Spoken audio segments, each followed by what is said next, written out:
మాజీ సీఎంకు కూతురు, మాజీ మంత్రికి సోదరి, బిజినెస్ మ్యాన్కు భార్య అయినా కూడా ఆమెకు కేసులు, జైళ్ళు, కష్టాలు తప్పలేదు.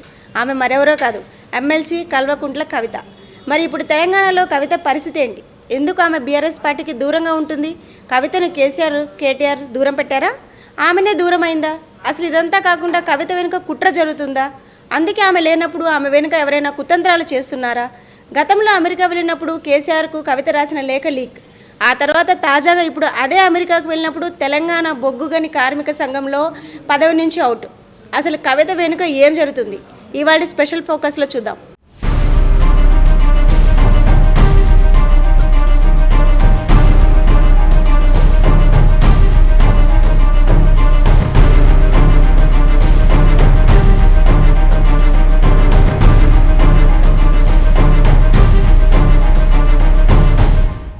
తెలంగాణ మాజీ ముఖ్యమంత్రి కేసీఆర్ కూతురు ఎమ్మెల్సీ కల్వకుంట్ల కవిత గత కొన్నేళ్లుగా తెలంగాణ రాజకీయాల్లో కీలక పాత్ర పోషించారు.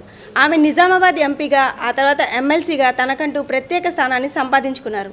అయితే గత కొంతకాలంగా ఆమె పార్టీ కార్యక్రమాల్లో అంత చురుకుగా కనిపించడం లేదు.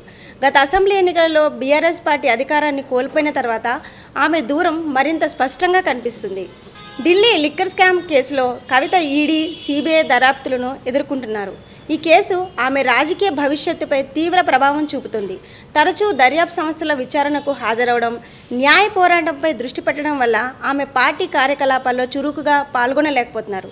ఈ కేసు కారణంగా ఆమెను పార్టీకి దూరంగా ఉంచడం వల్ల బీఆర్ఎస్పై ఈ కేసు ప్రభావం పడకుండా ఉంటుందని కేసీఆర్, కేటీఆర్ భావించి ఉండవచ్చని రాజకీయ విశ్లేషకులు అభిప్రాయపడుతున్నారు.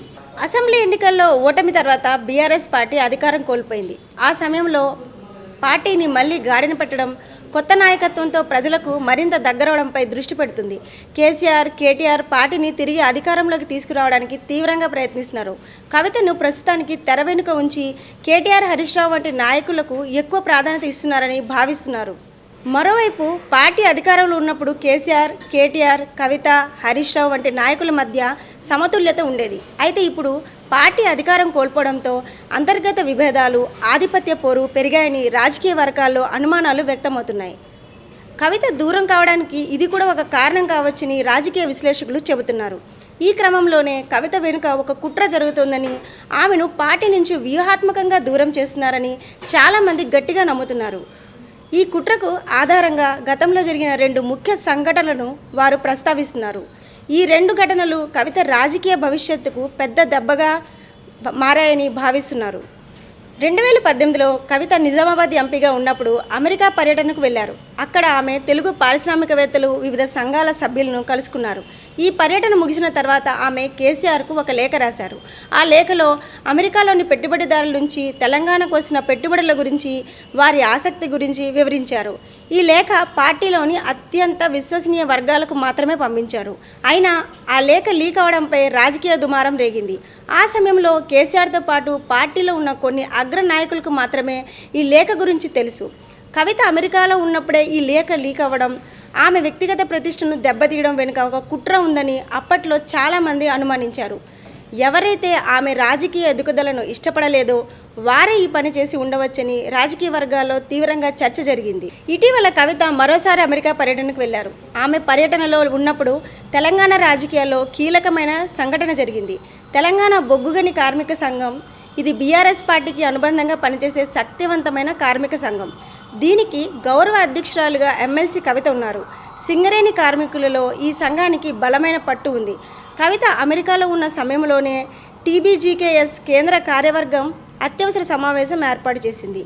ఈ సమావేశంలో గౌరవ అధ్యక్షురాలుగా ఉన్న కవిత స్థానంలో మాజీ మంత్రి కొప్పుల ఈశ్వర్ను నియమించాలని నిర్ణయించారు.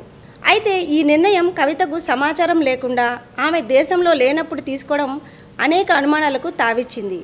ఈ కీలక నిర్ణయం కవిత విదేశీ పర్యటనలో ఉన్నప్పుడు తీసుకోవడం వ్యూహాత్మక చర్యగా కనిపిస్తుంది. ఆమె దేశంలో ఉంటే దీనిపై అభ్యంతరాలు వ్యక్తం చేసే అవకాశం ఉంది. టీబీజీకేఎస్ కేవలం ఒక కార్మిక సంఘం కాదు, ఇది రాజకీయంగా పార్టీకి ఎంతో కీలకమైంది. సింగరేణి ప్రాంతంలో ఎన్నికలలో గెలుపోటములను ప్రభావితం చేయగల శక్తి ఈ సంఘానికి ఉంది. ఈ కీలక పదవి నుంచి కవితను తొలగించడం ఆమె రాజకీయ ప్రాబల్యాన్ని తగ్గించే ప్రయత్నంగా భావిస్తున్నారు. అయితే ఇప్పటి వరకు ఈ నిర్ణయంపై అటు కేసీఆర్ కానీ ఇటు కేటీఆర్ కానీ బహిరంగంగా స్పందించలేదు. ఇది ఒక రకంగా వారికి ఈ నిర్ణయం గురించి ముందే తెలుసునని లేదా వారికి ఈ నిర్ణయంపై ఆమోదం ఉందని చెప్పడానికి ఒక సూచనగా నిలుస్తుంది. బీఆర్ఎస్ పార్టీ అధ్యక్షుడు కేసీఆర్, వర్కింగ్ ప్రెసిడెంట్ కేటీఆర్ ఈ నిర్ణయాన్ని ఆపడానికి ప్రయత్నించలేదు. ఇది అంతర్గత కుట్రకు మరింత బలం చేకూర్చింది. అయితే కవితను పార్టీకి దూరం చేసిన అంశాలు ఏంటి? అదే సమయంలో ఆధిపత్య పోరు వంటి అంతర్గత శక్తులు ఆమె ప్రాబల్యాన్ని తగ్గించే ప్రయత్నాలు చేస్తున్నాయా అన్న విషయాలు ఇంకా రానున్న రోజుల్లో చోటు చేసుకునే పరిణామాలపై ఆధారపడి ఉంటాయి. మొత్తం మీద కవిత భవిష్యత్తు ఆమె ఎదుర్కొంటున్న న్యాయ పోరాటాలపై, రాబోయే రోజుల్లో పార్టీలో చోటు చేసుకునే మార్పులపై ఆధారపడి ఉంది.